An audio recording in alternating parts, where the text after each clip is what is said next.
Thank you for tuning in to the channel. Please like, share, and subscribe if you like the material. Yesterday, Lloyd Evans returned with a video, and he was greeted with mixed reviews. Some were very happy, and others were very sad.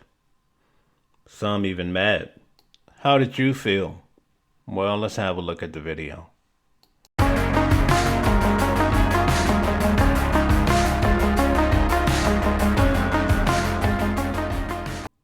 Now, I would say that is one of the best introductions that I've seen on YouTube. Hello there, I'm Lloyd Evans. Welcome back to The Bunker. As many of you know, I've been on a 2-month break from my activism work. Over that period, a great deal has happened, and it felt wrong to just start uploading again without saying a few words on what's been going on lately. At the end of January, my family and I were subjected to a horrific violation of our privacy, combined with a misinformation and defamation campaign that has since, unfortunately, spilled over into full-blown online bullying and harassment over social media.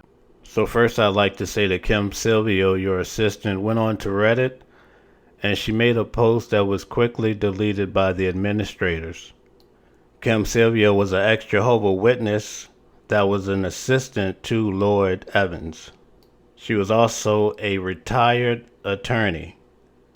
Now, let's not get this thing twisted. Lloyd, it was you that went on to YouTube and told everybody about what had happened. 95% of us learned from you, not Silvio. I've long said, both in my book and on this channel, that ironically, the biggest pushback to my activism work has only ever come from fellow ex-Jehovah's Witnesses.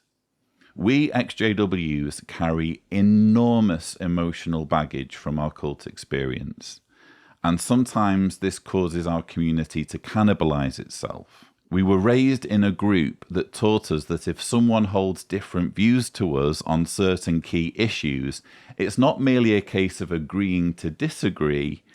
That person deserves to be eliminated imminently in a fiery apocalypse, along with everyone else who thinks as they do. Additionally, the fact that our trust was betrayed by a misleading and abusive cult leadership that so obviously craves influence and adulation can cause us ex-JWs to be understandably suspicious or even resentful of any perceived authority figure, especially if it's someone who's grown a large audience that we may personally feel they don't deserve. I may not like it, but this is the reality I've been working with for over 10 years.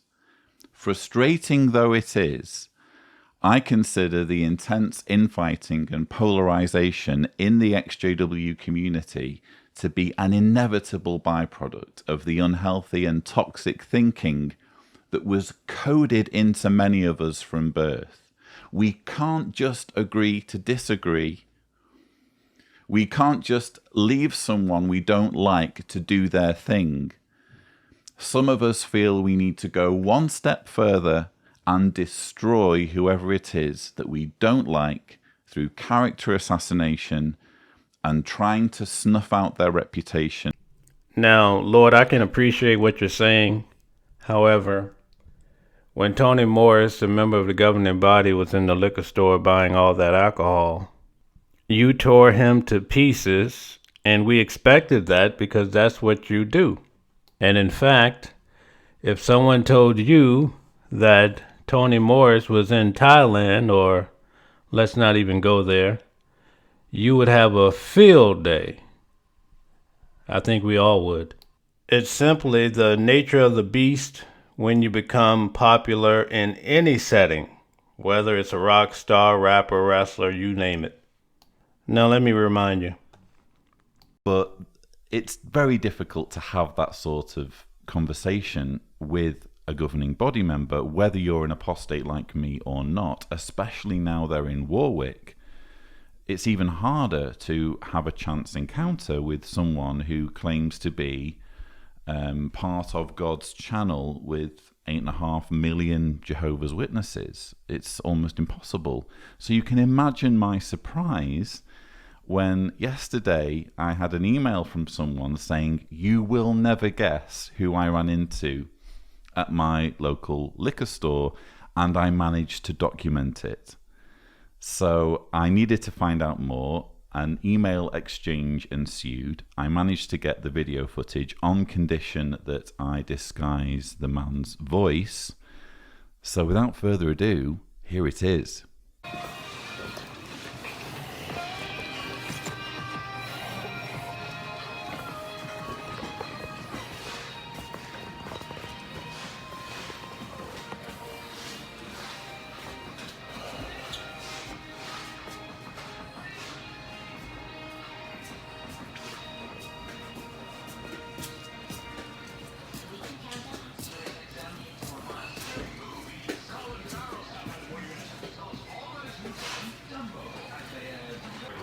I see you're a fan of Scotch. Do you know anything about Irish whiskey?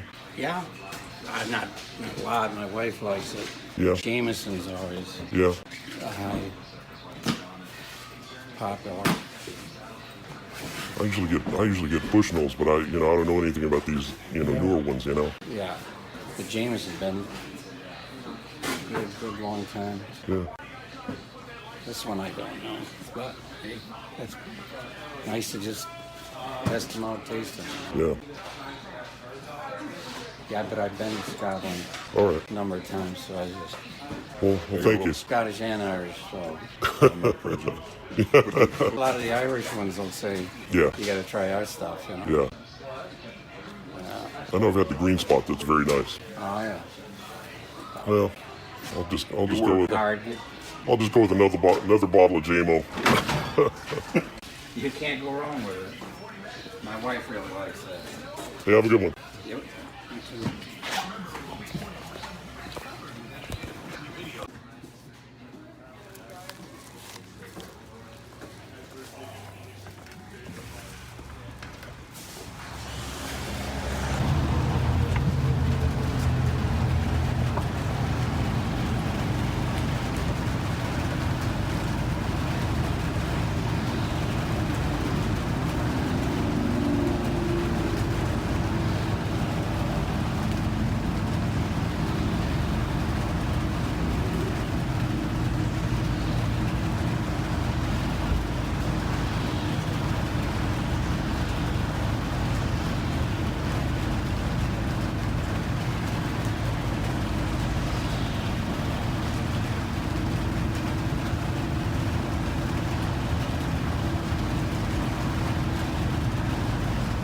So what an astonishing bit of footage. I think it's safe to say that that is not how Tony Morris would like to be seen by Jehovah's Witnesses. I think Tony Morris is more accustomed to Jehovah's Witnesses seeing him like this. Welcome to this month's broadcast. Here are a few highlights of what we'll enjoy on the program. Chickens and Hawks was the second article.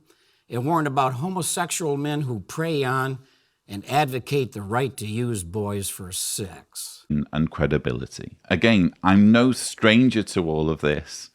And to a degree, I even understand it. I actually think it's healthy that there's such a wide spectrum of ideas and opinions in our movement. But where I must draw the line is when false information and even fake emails are circulated in attempts to destroy someone and ruin their work. Exactly. Whoever made up these fake things, if they're proven to be fake, which all indications seem that way, they really need help. They really need the assistance of the police, because you can't go around doing such hazardous and terrible things. Imagine if this is all a hoax, and now we've found out that these people have called social services on this family. How terrible. I can't simply stand back and let that sort of thing happen. Because the internet remembers. I care passionately about my work, especially my work as an advocate against the cover-up of child sexual abuse. And I refuse to allow it to be sabotaged by completely fabricated claims. So let's be clear. The professionals that all walked away from working with Lloyd did not walk away because of the fake information. I think all of them stated except one. Their decision to walk away was based on the announcements you made on YouTube about your personal life. To that end, I've hired a lawyer whose team is currently pursuing all available legal remedies, including filing criminal charges where necessary. I'm also working on hiring a PR manager so that I can focus on my work rather than being unduly distracted by countering any negativity that pops up on social media. But while I'm doing everything I reasonably can to respond to this intensely stressful situation, which has come at a time when I really needed to be focusing on my family and mental health, I feel it's important to say this. I have made mistakes.